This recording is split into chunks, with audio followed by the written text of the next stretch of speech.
তাহলে কি খুব দ্রুত দেশে ফিরছেন বাংলাদেশের প্রাক্তন প্রধানমন্ত্রী শেখ হাসিনা?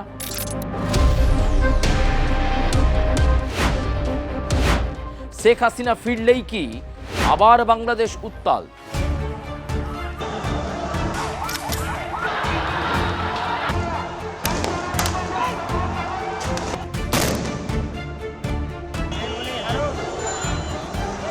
বত্রিশ ধানমন্ডি, সেই ৩২ ধানমন্ডিতে কিভাবে ধ্বংসলীলা চলেছে।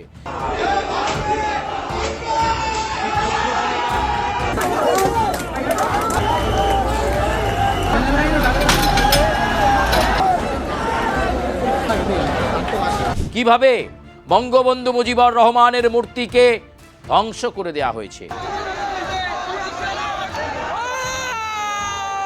বাংলাদেশের প্রাক্তন প্রধানমন্ত্রী হিসাবে চুপ করে বুকের মধ্যে যন্ত্রণা চেপে রেখেছিলেন শেখ হাসিনা। ট্রাইব্যুনালে তাকে দোষী সাব্যস্ত করে যে ফাঁসির সাজা ঘোষণা হয়েছে শেখ হাসিনার, সেটাকে তিনি অবৈধ, অসাংবিধানিক হিসাবে ব্যাখ্যা করছেন। We have decided to inflict her with only one sentence, that is sentence of death. যে তিনি দেশে ফিরলেই আওয়ামী লীগ ঘুরে দাঁড়াবেন এবং আওয়ামী লীগ ঘুরে দাঁড়ালেই আবার বাংলাদেশে পরিবর্তন হবে।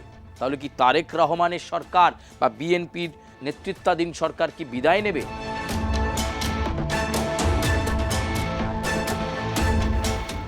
বাংলাদেশে যেভাবে সংখ্যালঘুদের উপর আক্রমণ হচ্ছে, সংখ্যালঘু হিন্দুদের উপর আক্রমণ হচ্ছে, মন্দিরগুলোর উপর আক্রমণ হচ্ছে, মুজিবুর রহমান এরকম দেশ চাননি। তিনি চেয়েছিলেন সমস্ত ধর্মের মানুষ বাংলাদেশে থাকবে। বাংলাদেশ, আর সেই বাংলাদেশে আবার উত্তাল পরিস্থিতি। বাংলাদেশের সাবেক প্রধানমন্ত্রী অর্থাৎ প্রাক্তন প্রধানমন্ত্রী শেখ হাসিনাকে নিয়ে আবার জল্পনার ঘনঘটা।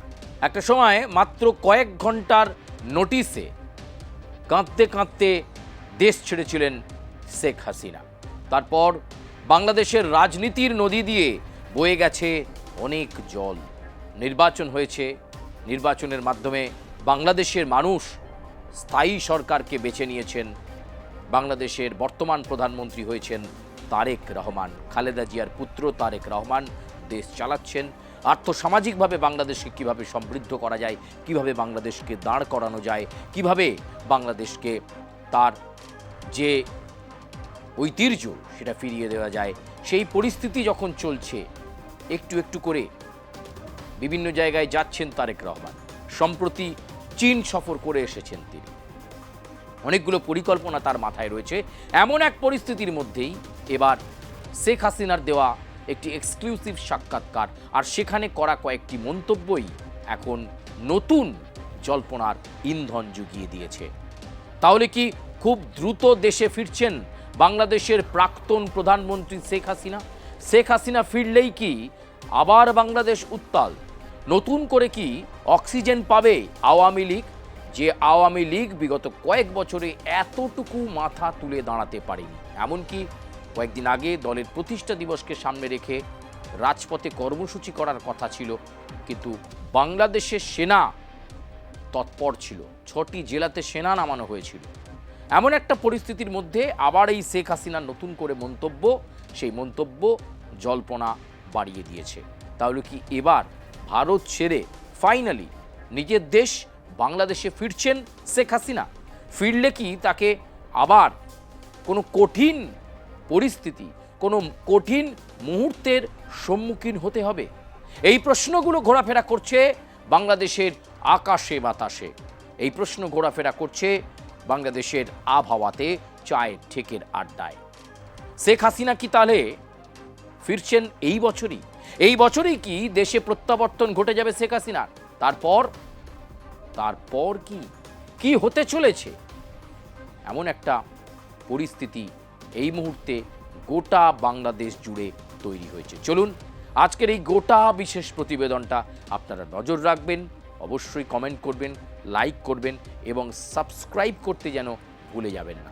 চলুন আমরা একটুখানি নজর রাখি আজকের এই বিষয়টার দিকে এবং অবশ্যই আমরা পর্যালোচনায় যাব। পর্যালোচনাটা সবচেয়ে জরুরি যে বাংলাদেশের এই বর্তমান পরিবর্তিত প্রেক্ষাপট, যেখানে স্থায়ী সরকার নির্বাচনের মাধ্যমে জিতে এসেছে, সেখানে শেখ হাসিনার দেশে ফেরার ইঙ্গিত। 2024 সালের কথা আপনাদেরকে বলবো, একেবারে ইতিহাসে তো ফিরে যেতে হবেই।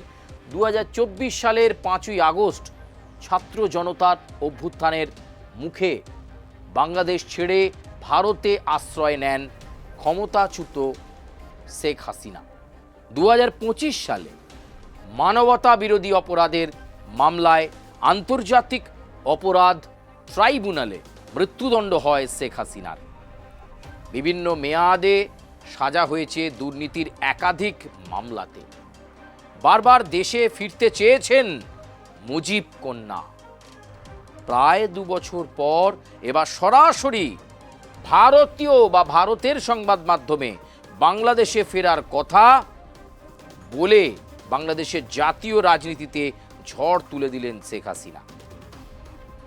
ভারতীয় সংবাদ মাধ্যমকে এক্সক্লুসিভ বিশেষ সাক্ষাৎকারে শেখ হাসিনা জানিয়ে দিয়েছেন তিনি দেশে ফিরছেন। আর তার এই মন্তব্যে এই মুহূর্তে বাংলাদেশের রাজনীতিতে একটা নতুন করে তোলপাড়, একটা ঝড় তোলা পরিস্থিতি তৈরি হয়েছে। এই 1.5-2 বছর তিনি চুপ করে ভারতবর্ষে ছিলেন শেখ হাসিনা। ভারতবর্ষে থেকে দেখেছেন তার বাবার স্মৃতি বিজড়িত 32 ধানমন্ডি, সেই 32 ধানমন্ডিতে কিভাবে ধ্বংসলীলা চলেছে, কিভাবে বঙ্গবন্ধু মুজিবুর রহমানের মূর্তিকে ধ্বংস করে দেয়া হয়েছে, কিভাবে পাঠ্যপুস্তক থেকে বাদ দেয়া হয়েছে বঙ্গবন্ধু মুজিবুর রহমানকে। সবটা কন্যা হিসাবে, বাংলাদেশের প্রাক্তন প্রধানমন্ত্রী হিসাবে চুপ করে বুকের মধ্যে যন্ত্রণা চেপে রেখেছিলেন শেখ হাসিনা। আর এবার তিনি দৃপ্তভাবে, তিনি নিশ্চিতভাবে দাবি করছেন ভারতীয় সংবাদ মাধ্যমের কাছে তিনি দেশে ফিরছেন। এই বছরেই দেশে ফিরছেন শেখ হাসিনা। শেখ হাসিনা ফিরলেই কি বাংলাদেশের রাজনীতিতে আর একটা নতুন সমীকরণ হবে? বিএনপি এই মুহূর্ত থেকেই কি নতুন কোনো পরিকল্পনা করতে শুরু করেছে? তারেক রহমানও কিন্তু এই শেখ হাসিনার দেশে ফেরার বিষয়টি তার কানে যেতেই তিনি কি নতুন পদক্ষেপের দিকে এগোচ্ছেন? এই বিষয়গুলো বাংলাদেশের আকাশে বাতাসে ভাসছে, এ কথাই বলা যায়। চলুন পরবর্তী স্লাইডে আমরা যাই। প্রতিটি বাধা এবং ষড়যন্ত্রকে অতিক্রম করে, মাথায় রাখবেন শেখ হাসিনার মন্তব্য, প্রতিটি বাধা এবং ষড়যন্ত্রকে অতিক্রম করে আমি এই বছরেই আমার দেশে ফিরব। দৃপ্তভাবে তিনি দাবি করছেন শেখ হাসিনা। কিভাবে দাবি করছেন? তিনি কিভাবে দাবি করছেন যে বাধা আছে? তিনি জানেন বাধা আছে, তিনি জানেন যে ষড়যন্ত্র হয়েছে। এমনকি আওয়ামী লীগেরও অনেকেই শেখ হাসিনাকে পেছন থেকে ছুরি মেরেছেন, সেটা শেখ হাসিনা জানেন। কিন্তু তারপরেও নেত্রী বলছেন প্রতিটি বাধা এবং ষড়যন্ত্রকে অতিক্রম করে আমি এই বছরেই আমার দেশে ফিরব। ব্যক্তিগত কোনো আশা আকাঙ্ক্ষার জন্য দেশে ফিরতে চাইছি এমন নয়, কোনো ব্যক্তিগত আশা আকাঙ্ক্ষা শেখ হাসিনার নেই, এমনটাই তিনি বলতে চাইছেন। এখানে প্রশ্নটা বাংলাদেশের গণতন্ত্র পুনরুদ্ধারের, আইনের শাসন প্রতিষ্ঠার এবং মুক্তিযুদ্ধের আদর্শকে বাঁচিয়ে রাখা। তাহলে কয়েকটা যে কারণ দেখাতে চাইছেন শেখ হাসিনা, যে কারণে তিনি ফিরতে চাইছেন, তার মধ্যে তিনি বলেছেন গণতন্ত্র পুনরুদ্ধার, আইনের শাসন প্রতিষ্ঠা এবং মুক্তিযুদ্ধের আদর্শকে বাঁচিয়ে রাখা। সে কারণেই শেখ হাসিনা দেশে ফিরতে চাইছেন। চলুন আমরা পরবর্তী স্লাইডে আবার যাই। আমি মৃত্যুকে ভয় পাই না, আমি মৃত্যুকে ভয় পাই না। 1975 সালে আমি আমার বাবা, ভাই, পরিবারের প্রায় সকলকে হারিয়েছি, কিন্তু এত চক্রান্তের পরেও আমি বাংলাদেশের মানুষের পাশেই থেকেছি। তিনি সেই ইতিহাসকে ফিরে দেখেছেন। বিশেষ সেই সাক্ষাৎকারে বাংলাদেশের প্রাক্তন প্রধানমন্ত্রী শেখ হাসিনা ভারতীয় সংবাদ মাধ্যমকে স্পষ্টতই জানিয়ে দিয়েছেন যে তিনি মৃত্যুকে ভয় পান না। তিনি তার বাবা, ভাই, গোটা পরিবারের মৃত্যু দেখেছেন, কিন্তু তারপরেও তিনি বাংলাদেশেই থেকেছেন, বাংলাদেশের মানুষের পাশে থেকেছেন, গণতন্ত্রের লড়াইয়ে থেকেছেন। এই দাবি আজকে একান্ত সাক্ষাৎকারে করছেন শেখ হাসিনা। আমার বিরুদ্ধে যে রায় দেওয়া হয়েছে তা কোনো বিচার নয়, অর্থাৎ মৃত্যুদণ্ডের সাজা ঘোষণা হয়েছে শেখ হাসিনার বিরুদ্ধে, সেইখানে দাঁড়িয়ে এই রায়কে তিনি মেনে নিচ্ছেন না। তিনি বলছেন এটা কোনো বিচার প্রক্রিয়াই হয়নি, এটা অবৈধ বলছেন, অসাংবিধানিক বলছেন এবং রাজনৈতিক উদ্দেশ্য প্রণোদিত একটি ব্যবস্থার অংশ মাত্র বলছেন। এই যে তাকে দোষী সাব্যস্ত করে, ট্রাইব্যুনালে তাকে দোষী সাব্যস্ত করে যে ফাঁসির সাজা ঘোষণা হয়েছে শেখ হাসিনার, সেটাকে তিনি অবৈধ, অসাংবিধানিক হিসাবে ব্যাখ্যা করছেন। ভারতীয় সংবাদ মাধ্যমকে বিশেষ সাক্ষাৎকারে সেটাই জানিয়েছেন শেখ হাসিনা। আওয়ামী লীগকে নেতৃত্বহীন করতে বিচার ব্যবস্থাকে রাজনৈতিক প্রতিহিংসার অস্ত্র করা হয়েছে। এ ধরনের চেষ্টা আগেও হয়েছে, তারা তখনও ব্যর্থ হয়েছিল, এবারও ব্যর্থ হবে। ফলে এমন একটা পরিস্থিতিতে শেখ হাসিনা কিন্তু মনে করছেন, যেখানে তিনি 2 বছর দেশের রাজনীতির সঙ্গে যুক্ত নেই, ভারতবর্ষে আত্মগোপন করে রয়েছেন, আশ্রয় নিয়ে রয়েছেন, এমন একটা পরিস্থিতিতে তার মনোবল এখনও কিন্তু যথেষ্ট উচ্চ। তিনি বলছেন যারা এই ষড়যন্ত্র করেছিল আগেও তারা ব্যর্থ হয়েছিল, আবারও আগামী দিনে ব্যর্থ হবে। এতটা অক্সিজেন, এতটা আত্মবিশ্বাস শেখ হাসিনা পাচ্ছেন কোথা থেকে? কি রে, তোর বেশ র্যাশ হয়েছে দেখছি। হ্যাঁ রে, কি করবো বলতো, র্যাশগুলো কিছুতেই কমছে না। অনেক কিছু ইউজ করলাম, তবুও কমছে না। আমার মনে হয় তোকে কোনো একজন ভালো ডার্মাটোলজিস্টের কাছে দেখানো উচিত। তুই ঠিক বলেছিস, কিন্তু কোনো ভালো ডার্মাটোলজিস্ট থাকলে একটু সাজেস্ট কর না প্লিজ। এই তোর তো একবার র্যাশ হয়েছিল না? তুই কোথায় দেখিয়েছিলিস? তুই একবার গৌরীদেবী হসপিটালসে দেখাতে পারিস, ওখানে ভালো এক্সপিরিয়েন্স ডার্মাটোলজিস্ট আছে। আমারও সেম প্রবলেম হয়েছিল, এখন ওখানে ট্রিটমেন্ট নিয়ে আমি এখন ঠিক আছি।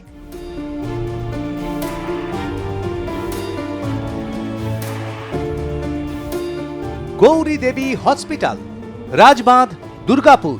যোগাযোগ 8001003333, 8001113333।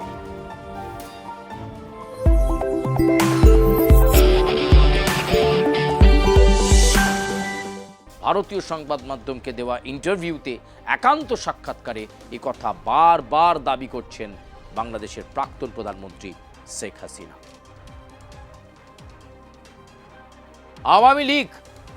আওয়ামী লীগ কোনো কাগুজে সংগঠন নয়। এই দলকে বহুবার আঘাত করা হয়েছে, বহুবার নিষিদ্ধ করা হয়েছে। বলে রাখা ভালো, বর্তমানেও এই আওয়ামী লীগ কিন্তু বাংলাদেশে এই মুহূর্তে একেবারে নিষিদ্ধ। কেউ যদি আওয়ামী লীগ করে তাহলে তার বিরুদ্ধে সরকার বা সেনা পদক্ষেপ করতে পারে, ব্যবস্থা নিতে পারে, এমন একটা পরিস্থিতি চলে আসছে। সম্পূর্ণরূপে আওয়ামী লীগ এই মুহূর্তে আবারও নিষিদ্ধ হয়েছে বাংলাদেশে। এমন একটা পরিস্থিতিতে শেখ হাসিনার এই মন্তব্য বহুবার নিষিদ্ধ করা হয়েছে, কিন্তু প্রত্যেকবার মানুষের ভালোবাসাকে সঙ্গী করে আওয়ামী লীগ ঘুরে দাঁড়িয়েছে। তাহলে তিনি আত্মপ্রত্যয়ী শেখ হাসিনা যে তিনি দেশে ফিরলেই আওয়ামী লীগ ঘুরে দাঁড়াবে, এবং আওয়ামী লীগ ঘুরে দাঁড়ালেই আবার বাংলাদেশে পরিবর্তন হবে। তাহলে কি তারেক রহমানের সরকার বা বিএনপির নেতৃত্বাধীন সরকার কি বিদায় নেবে শেখ হাসিনা দেশে ফিরলেই? জল্পনা কিন্তু এই মুহূর্তে তুঙ্গে। শেখ মুজিবুর রহমান একটা অসাম্প্রদায়িক বাংলাদেশের স্বপ্ন দেখতেন, যেখানে সব ধর্মের মানুষ সমান সুযোগ সুবিধা পাবেন। সেই বাংলাদেশে কখনো ধর্মীয় আগ্রাসন এবং মৌলবাদ মাথাচাড়া দিতে পারে না। এটা ঠিক বাংলাদেশে যেভাবে সংখ্যালঘুদের উপর আক্রমণ হচ্ছে, সংখ্যালঘু হিন্দুদের উপর আক্রমণ হচ্ছে, মন্দিরগুলোর উপর আক্রমণ হচ্ছে, ইসকনের উপর আক্রমণ হচ্ছে। আমরা দেখেছি চিন্ময় কৃষ্ণ দাস ব্রহ্মচারীকে কিভাবে যাতে তিনি জামিন না পান, দিনের পর দিন তাকে কারাবাসে কাটাতে হয়েছে। এর পেছনে মৌলবাদী শক্তি রয়েছে বলে বিশ্বের বিভিন্ন তাবর বিশ্লেষকরা বলেছেন। আর এই একই কথা বললেন শেখ হাসিনাও, যে মুজিবুর রহমান এরকম দেশ চাননি। তিনি চেয়েছিলেন সমস্ত ধর্মের মানুষ বাংলাদেশে থাকবে, সমানভাবে তারা গুরুত্ব পাবে। মৌলবাদী শক্তিকে মাথাচাড়া দিতে দেয়নি আওয়ামী লীগের সরকার। আজকে সে কথাই কিন্তু সংবাদ মাধ্যমকে, ভারতীয় সংবাদ মাধ্যমকে একান্ত সাক্ষাৎকারে জানাচ্ছেন বাংলাদেশের প্রাক্তন প্রধানমন্ত্রী। এখন একটি সাজানো নির্বাচনের মাধ্যমে গঠিত বিএনপি সরকারের অধীনে মানুষ নিজেদের চোখে বাস্তব পরিস্থিতি দেখছে। অর্থাৎ বিএনপি নেতৃত্বাধীন তারেক রহমানের নেতৃত্বে যে সরকার চলছে সেটা খুব ভালো চলছে না বলেই শেখ হাসিনার ব্যাখ্যা, এবং মানুষ বাস্তব পরিস্থিতিতে দেখছে যে তারা কিভাবে কাটাচ্ছে, এমনটাই কিন্তু ব্যাখ্যা করছেন শেখ হাসিনা। বাংলাদেশে কোনো গণতন্ত্র নেই, আইনের শাসন নেই। মানুষ এখন তুলনা করতে জানে, তারা বোঝে আওয়ামী লীগ যখন সরকারে থাকে তখন দেশে স্থিতিশীলতা বজায় থাকে, উন্নয়ন হয় এবং মানুষের জীবন ও সম্পদের নিরাপত্তা থাকে। খুব তাৎপর্যপূর্ণ এবং গুরুত্বপূর্ণ কথা। আওয়ামী লীগ সরকারে যখন থাকে তখন দেশের একটা স্টেবিলিটি থাকে, স্থিতিশীলতা থাকে। তার মানে তারেক রহমানের সরকারের এই আমলে বাংলাদেশে স্টেবিলিটি নেই, স্থিতিশীলতা নেই। তার মানে এই সরকার যে কোনো সময় ভেঙে ফেলা যায়, যে কোনো সময় এই সরকারের পতন হতে পারে বাংলাদেশে তারেক রহমানের সরকারের। শেখ হাসিনা তো অন্তত সে কথাই বলতে চাইছেন। তিনি বলছেন উন্নয়ন হয় আওয়ামী লীগের সরকার থাকলে, মানুষের জীবন এবং সম্পদের নিরাপত্তা থাকে। সিকিউরিটির বিষয়, জাতীয় নিরাপত্তার মতো গুরুত্বপূর্ণ বিষয়কে সামনে আনলেন শেখ হাসিনা এবং ভারতের জাতীয় স্তরের সংবাদ মাধ্যমকে ইন্টারভিউ বলেন বা সাক্ষাৎকার বলেন দিয়ে শেখ হাসিনা এটাই জানিয়ে দিলেন এই বছরেই তিনি বাংলাদেশে ফিরছেন। তিনি জানেন তার সামনে আরও বাধা আছে, তিনি জানেন আরও ষড়যন্ত্র হয়তো অপেক্ষা করছে, কিন্তু তিনি চলতি বছরেই এই 2026 সালেই বাংলাদেশে ফিরছেন বলে দাবি করলেন শেখ হাসিনা। প্রিয় দর্শক, আপনারা ঠিক কী মনে করছেন? শেখ হাসিনা ফিরলে বাংলাদেশের পরিস্থিতি কি হবে? আবারও কি বাংলাদেশের প্রধানমন্ত্রী হতে পারেন শেখ হাসিনা? যদিও তিনি বলেছেন তিনি কোনো ক্ষমতার জন্য ফিরতে চান না বা কোনো কিছু মনে তার বাসনা নেই। তিনি চান গণতন্ত্রের পুনরুদ্ধার হোক এবং আইনের শাসন প্রতিষ্ঠিত হোক, তাই তিনি ফিরতে চান। আপনারা কি মনে করছেন? আপনারা আপনাদের সুচিন্তিত মতামত কমেন্ট বক্সে জানাবেন। লাইক করবেন, সাবস্ক্রাইব করবেন, বেল আইকনে যেন প্রেস করতে ভুলবেন না। আমরাও চেষ্টা করব আপনাদের কাছে আরও সুন্দর সুন্দর এই ধরনের প্রতিবেদন তুলে ধরার জন্য। আমি সুচারু আপাতত বিদায় নিচ্ছি। দেখা হচ্ছে অন্য কোনো প্রতিবেদন নিয়ে, অন্য কোনো পর্বে। ধন্যবাদ।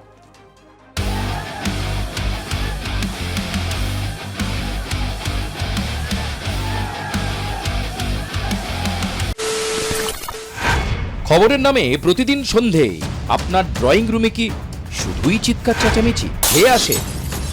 বিতর্কের নামে চলে গালাগালি আর কাদা ছোড়াছুড়ি। এবার সময় পরিবর্তনের, কারণ আমরা কান ফাটানো চিৎকারে বিশ্বাস করি না। আমরা বিশ্বাস করি খবরের সত্যতায়। আমরা কোনো পক্ষের হয়ে গলা ফাটাই না, আমরা সাধারণ মানুষের হয়ে প্রশ্ন তুলি। চিৎকার নয়, শুধু খবর হবে যেখানে বিতর্ক আছে কিন্তু কুৎসিত ঝগড়া নেই। সঠিক তথ্য, বিশ্বস্ত খবর। নজর রাখুন আর প্লাস নিউজে।